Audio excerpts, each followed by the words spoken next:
year since I did this video last year with Peter Lee on the dog meat trade in China, and here we are in 2021. We're talking about the same thing. We'll be talking about the Yulin Dog Meat Festival. And has anything changed from last year to this year? You are the go-to with respect to the dog meat trade in China, and it's a terrible thing, but I couldn't think of anyone else that I wanted to talk about it. So, Peter, maybe you can introduce yourself again. I'm Peter Lee, China Policy Specialist for Humane Society International, but I'm based in Houston, Texas. I teach at the University of Houston downtown, and I do research on animal-related policy issues concerning mostly in China. So I believe that animal-related issues is also a public policy issue. Right, So, and what could be more of a policy issue than what's happening with the dogs in China? And that's why you're doing this. yes. What I want to talk about is last time we talked about, China made this decision to make dogs companion animals. Yeah, Although there you go. that was never part of the statutory framework. They didn't actually make that a law.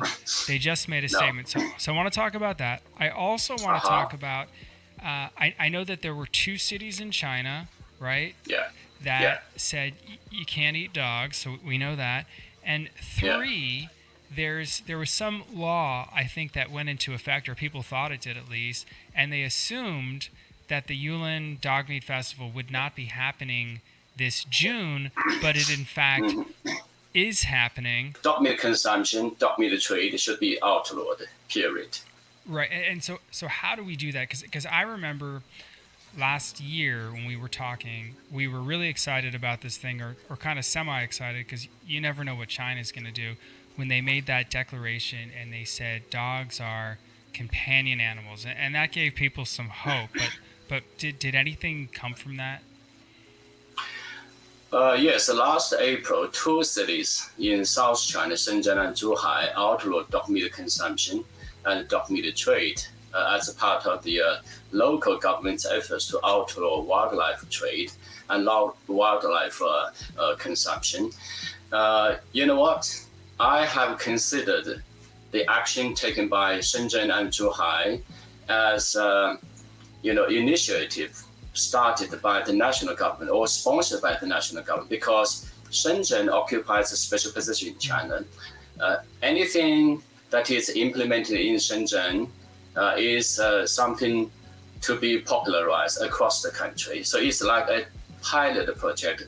So the national government may have given Shenzhen the green light, go ahead and outlaw dog meat trade and dog meat consumption. Let's see how the entire country reacts to it. You know what happened? A local television in Hong Kong did a national survey to find out the popularity of the Shenzhen decision. The result was more than 75% of the people who responded to the survey said that was the right decision by Shenzhen government. So apparently the decision was popular. So we just hope other cities in China would follow suit, follow the example. Now, when you say 70% of the people said, hey, I really like what Shenzhen did, were those just the people in Shenzhen, or was this a national poll all throughout China? It was a national-wide survey, and I believe as many as 300 million people participated in that online survey. And so that shows, the decision was popular.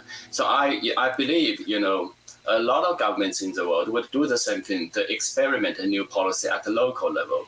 When it was well accepted, then it would become a national policy. So I just hope that other cities would follow suit. Now, you said Shenzhen and Zhuhai, right? Those were the 2 cities. Sorry if I butchered the pronunciation, that said you can't eat dogs. But that was a year ago.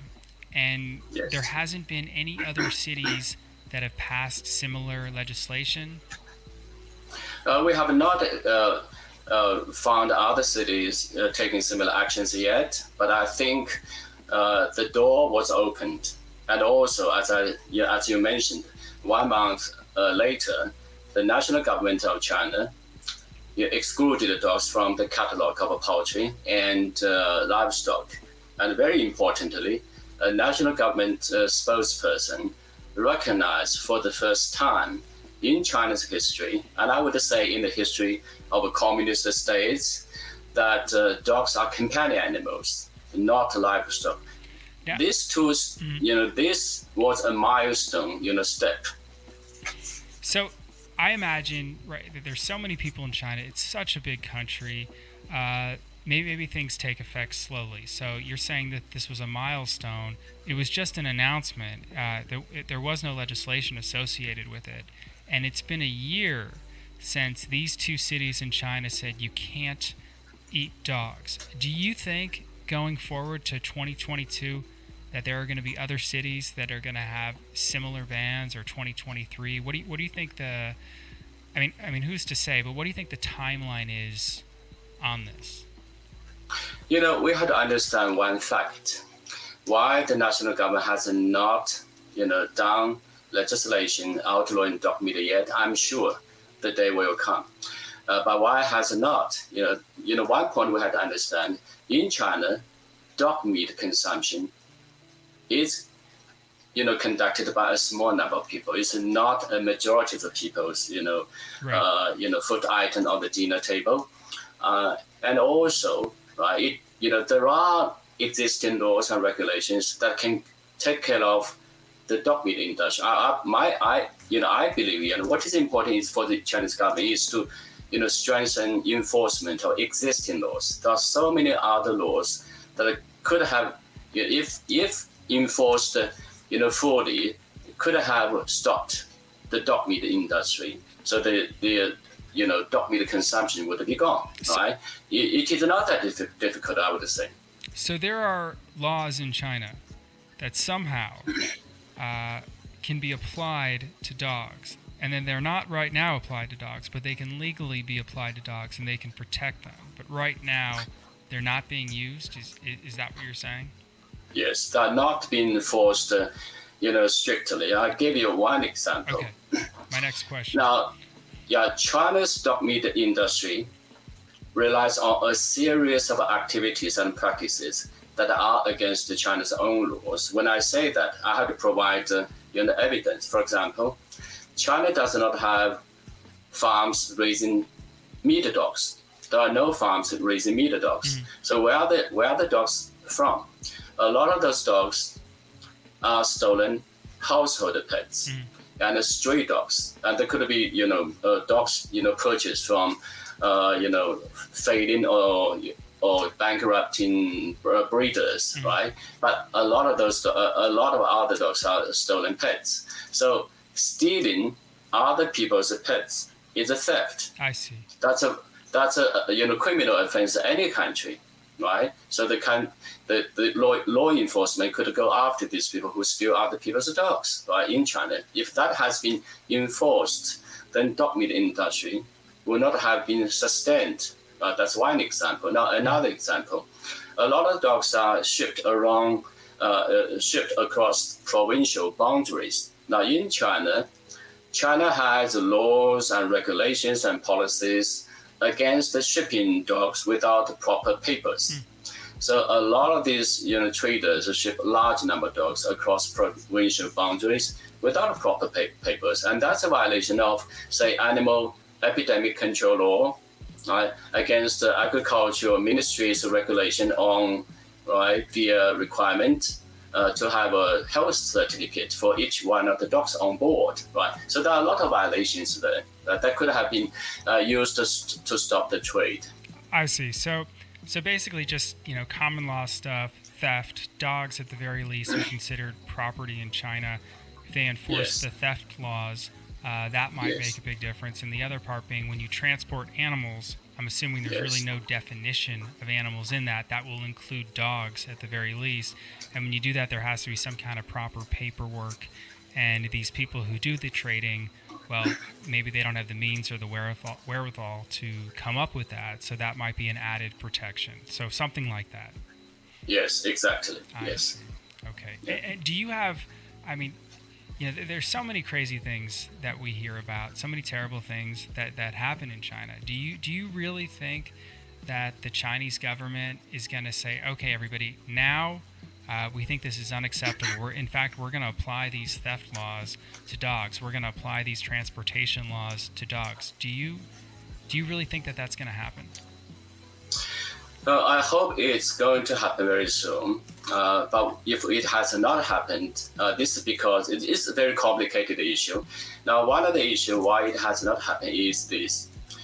The interests of local governments are often not the same as the interests of the national government, right? So they have the different interests to take care of. For the national government, for example, the national government, hoped that by 2025, rabies would be wiped out in China. Okay.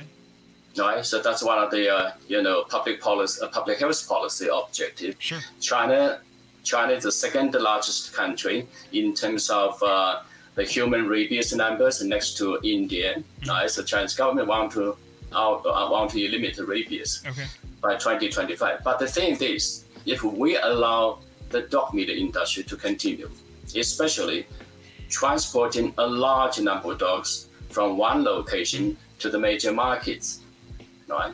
And also a lot of people who handle the dogs are not protected properly.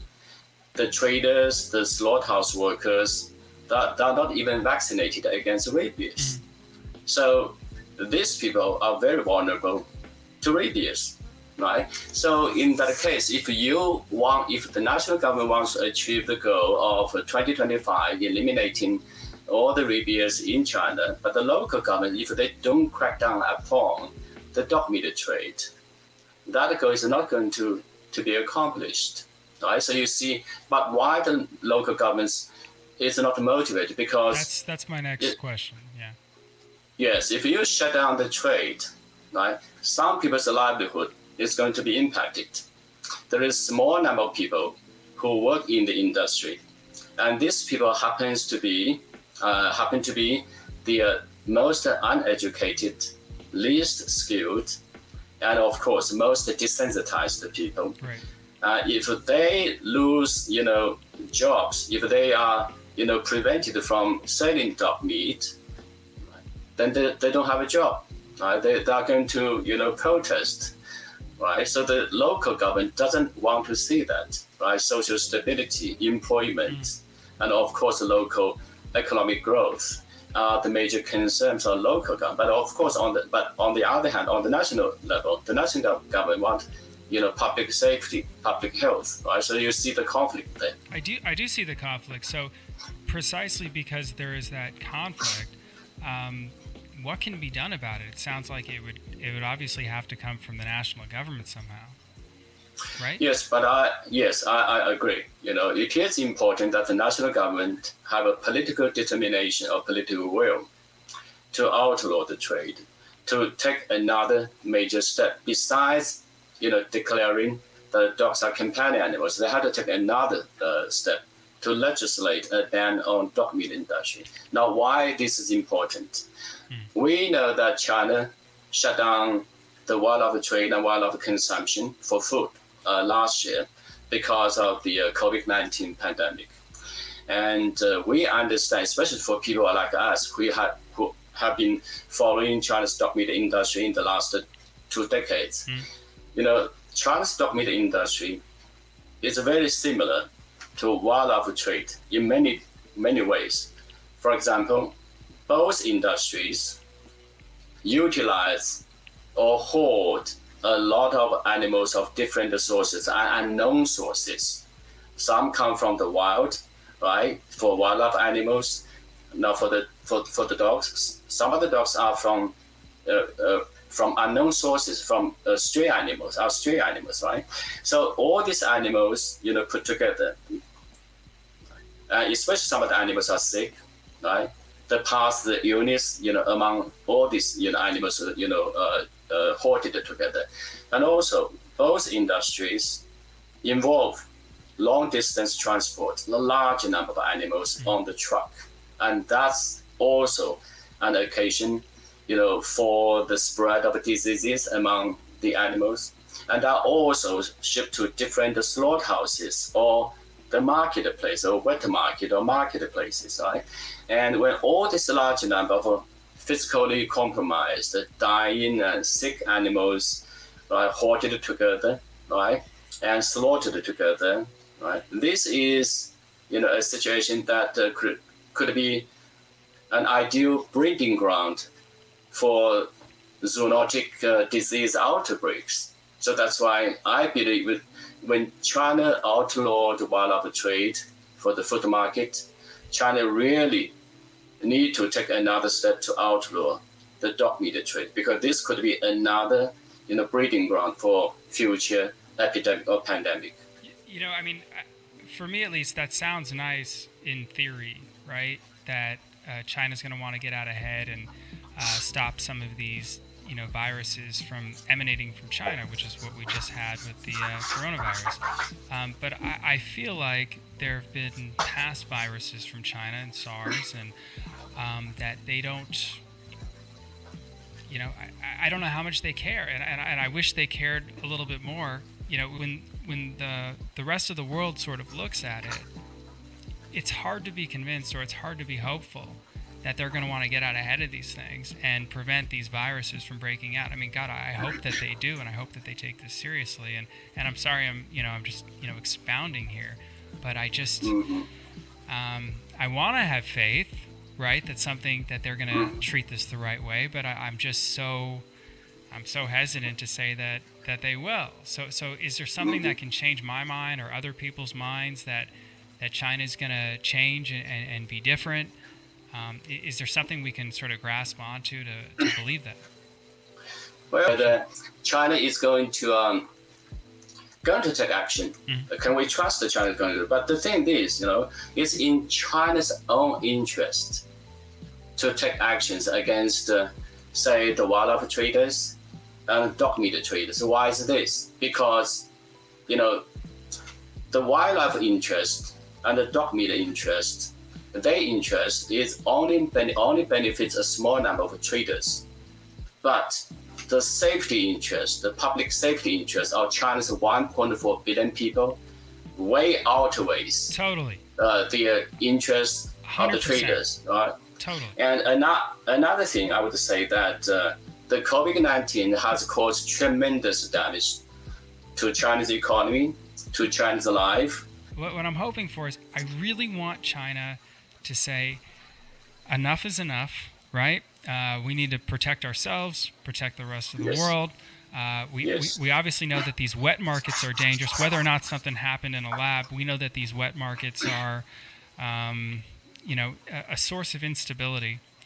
And I do hope that's going to change. I don't have much faith that that's going to change, but I hope it will, right? Mm-hmm. Yes, absolutely.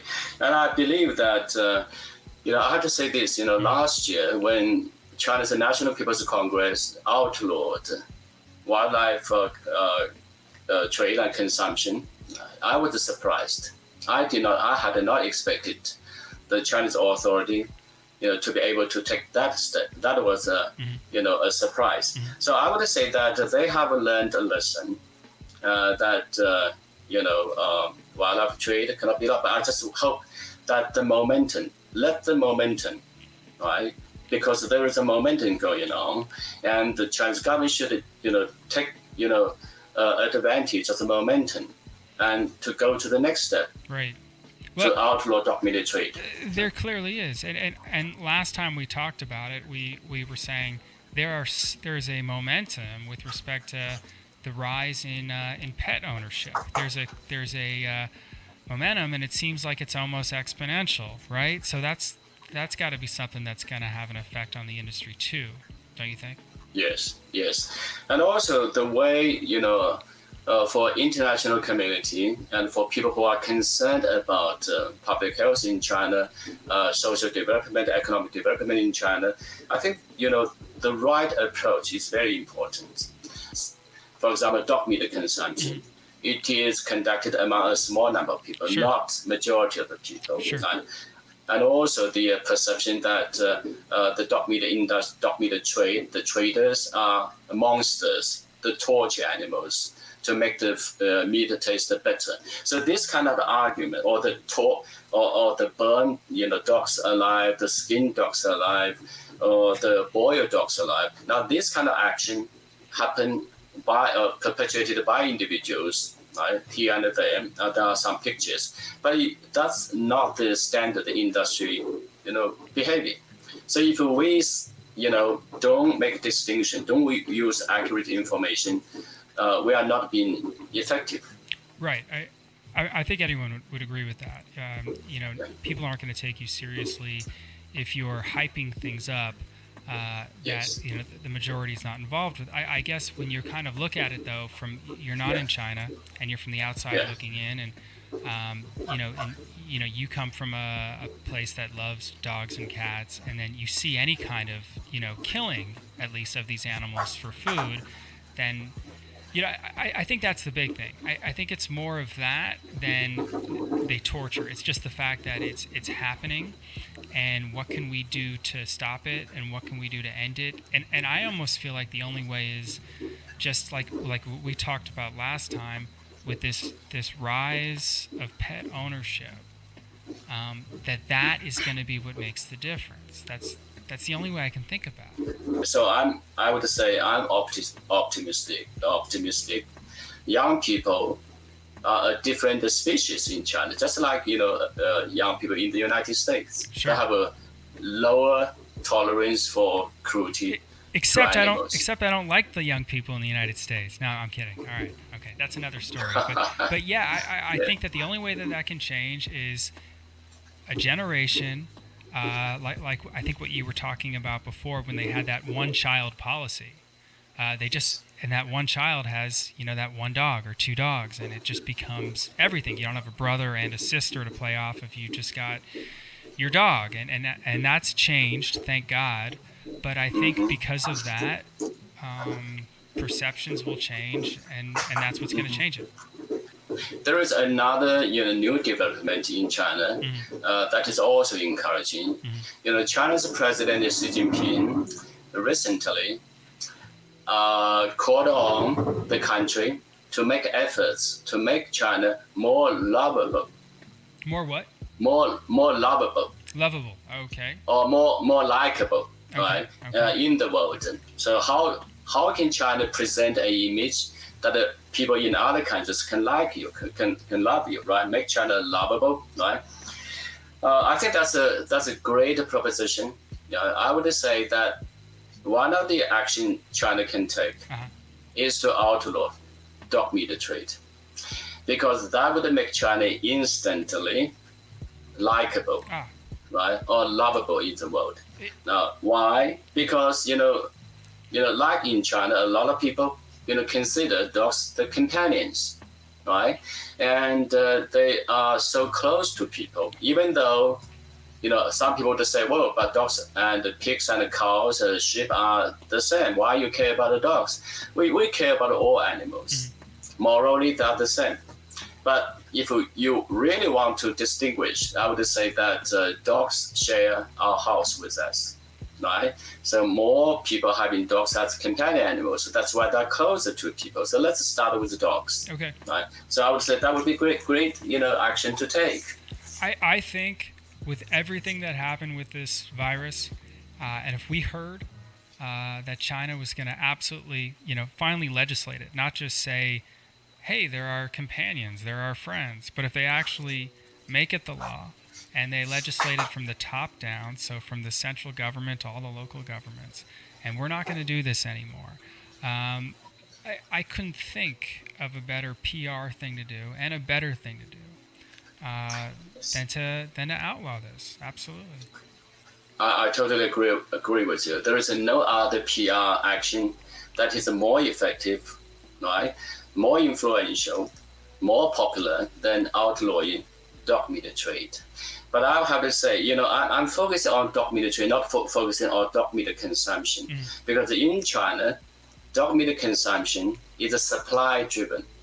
It's not that people want to have a dog meat. It's not that dog meat is on the ordinary people's dinner table on a regular basis. No, right? Now, dog meat is commercialized product and eaten in restaurants. That's not traditional food, not part of China's mainstream food culture. So I say the effort should be on the dog meat industry, which has been sustained by a series of activities that violate China's own laws. So basically what you're saying is it's an artificially created demand. Yes, it is artificially created demand. The industry was started in the early 1980s, as we mentioned in the past, Sure. As a result of China's economic reform. And the Yulin Dog Meat Festival was created by the dog meat traders in 2010 as a way to boost the dog meat sales. Because I was in Yulin and I interviewed, 80-year-old, 60-year-old, 50-year-old. I asked them, did you have a dog meat festival when you were 20 years old? When you were 10? Right? When you live in the rural area? They say, never had it. Right? So it was created by the traders. So it's really not. So when we criticize dog meat industry, we are not questioning China's food culture. We are not criticizing Chinese, tradition, Chinese culture, right? But I would say the dog meat traders who claim that dog meat consumption is a part of China's food culture, it's really doing something to damage the reputation of China's culture. They are doing that. They are damaging China's culture by claiming, dog meat is a tradition. Right. It's one of several things that's problematic, and if it is just a tiny fraction of people that are involved in the dog trading, and I feel like there's obviously a supply of so many other kinds of foods that people can eat, and China being so, having such a powerful central government, why do you think they care so much about what this isolated group of traders will think about them shutting it? Do they actually think that they're going to cause some kind of, crazy riots are going to happen and the whole government's going to be upturned? Do they really think that?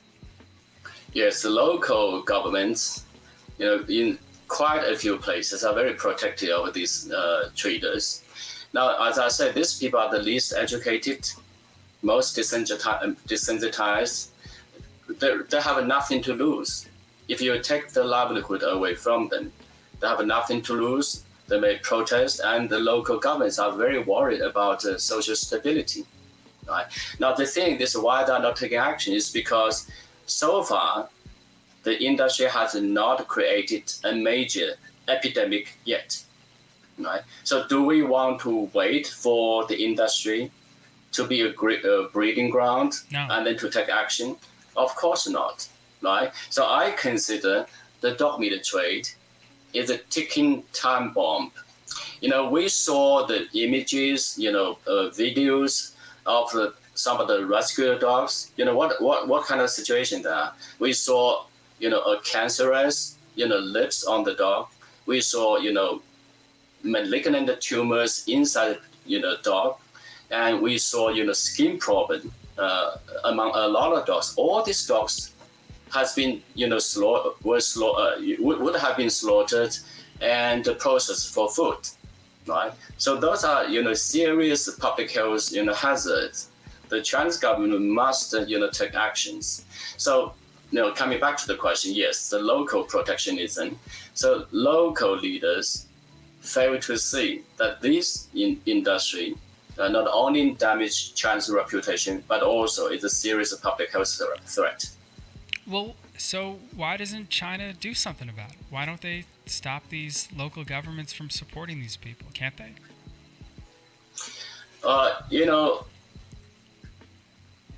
There is a way that for the Chinese government to do it. We know that China outlawed wildlife breeding, and also offer to buy out those farms so that they can move to alternative livelihood, right? With a political determination. The Chinese government can do the same thing. Now, between 2006 and 2018, I believe, China closed tens of thousands of, or maybe hundreds of thousands of polluting factories across the country, and that's resulted in many people losing jobs, and of course lots of economic revenue, right? So the government did it.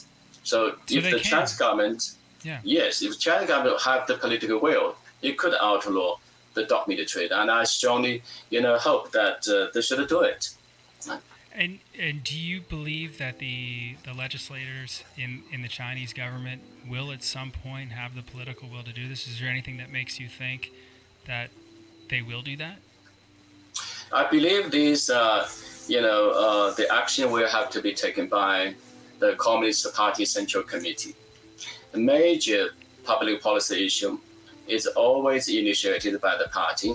But of course, we know that in the last 10 to 12 years, Chinese legislators have submitted legislative proposals on outlawing dog meat trade many times, not just one time.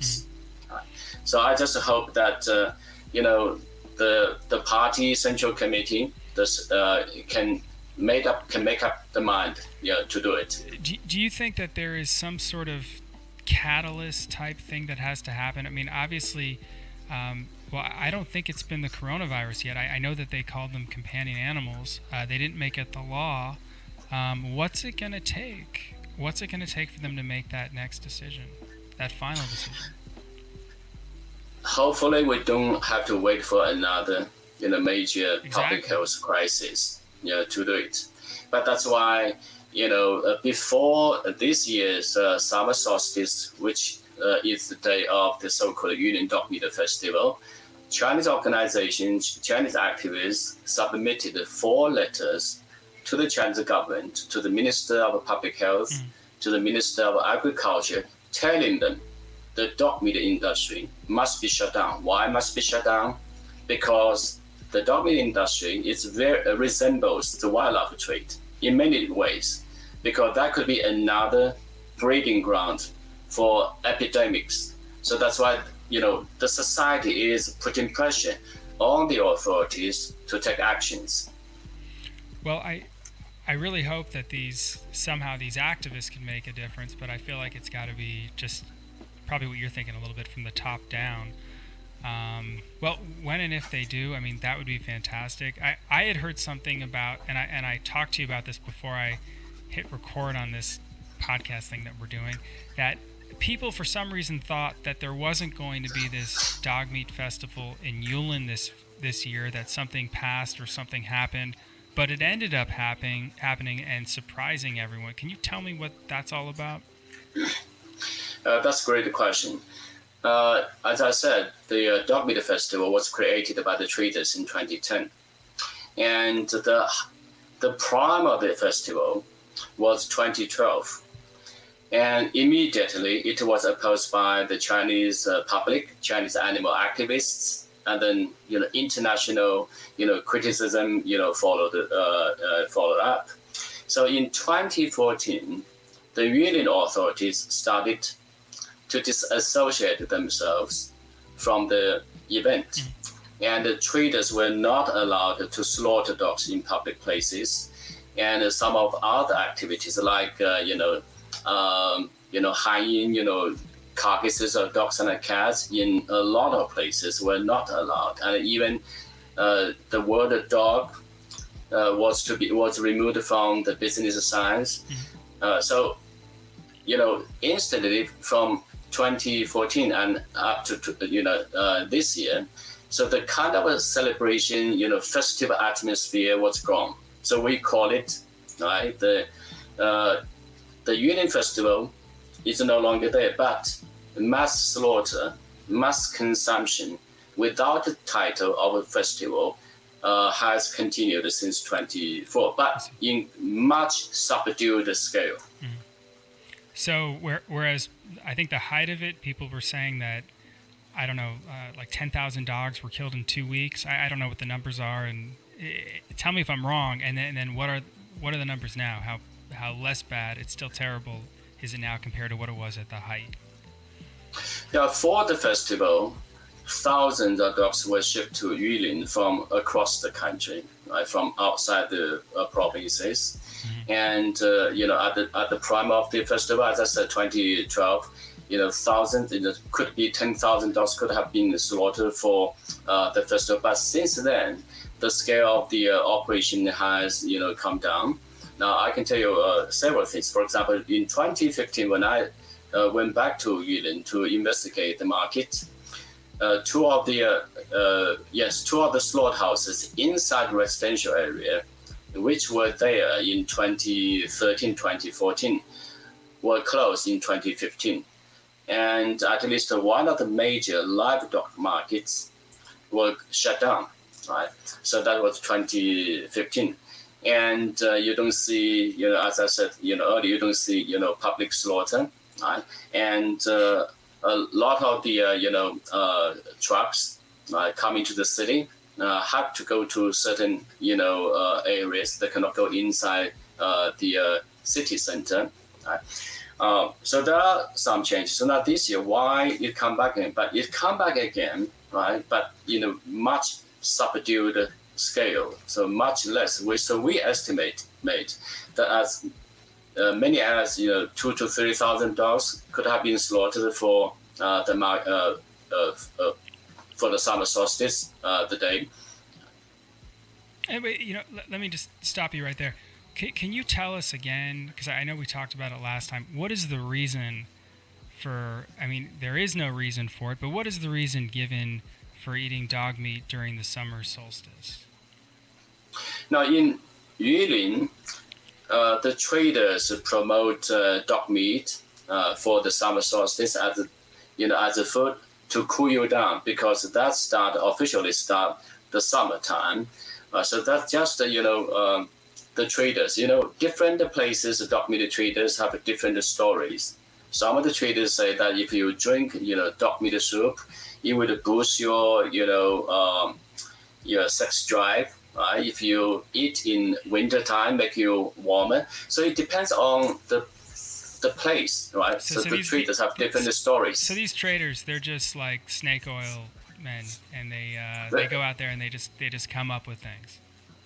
Very much so. But I can say this: in China, if the supply of a pork and chicken or egg is going down, then there would be unrest in the society, because those are the food for the people on a daily basis. But if there is no dog meat supply, there will be no protest. I can tell you that. But the people who will protest, right, would be the traders, right, because their interest is being impacted. Maybe the traders can be the new coronavirus testing subjects or something like that. I don't know how they're going to deal with these people. I hope they do something soon. Sorry. It's a joke. Sorry. Well, but I have to say, let's be optimistic. Right? China outlawed the ivory trade in 2017. Out of beyond the expectation of many of us. We didn't expect that China would have gone to that decision, but it did, right? And China also, as I said, outlawed wildlife consumption, wildlife trade, wildlife meat, right, for food consumption. So there is a momentum going on, right? As you mentioned earlier, rising pet-owning families, right? And younger people are different from the older generation, and the industry is declining as well. And I would add, and yet there's the rising pet ownership, and there's also the the Wuhan pandemic. So you have you not only do you have the rising pet ownership, but you have this epidemic issue. Yes. Yeah, I hope both of those things can make the change. Yes, and animal people. And people who are influencing China also, making efforts to convince politicians, convince the national government and local government that something must be done. Right? This is a very important public, policy issue. Right? So I'm sure that eventually the trade will be outlawed. I hope so. That would be fantastic, Peter. And so hopefully next June, we can be celebrating the fact that there's not going to be this festival that's happening again. And wouldn't that be nice? Yes. Yeah.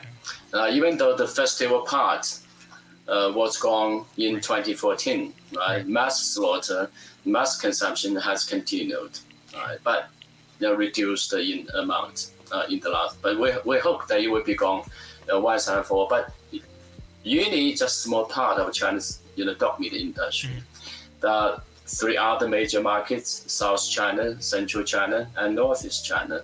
So it has to be a national government decision to outlaw it once and for all. Well, this has been great. I was hoping my dog could be part of this video, but she just wants to lie down, so I can't even get her cuteness. Can you come over here? Come on over here. No, she has zero interest in being part of it. So she's really cute, okay. Peter. She's really cute. I wish you could see her.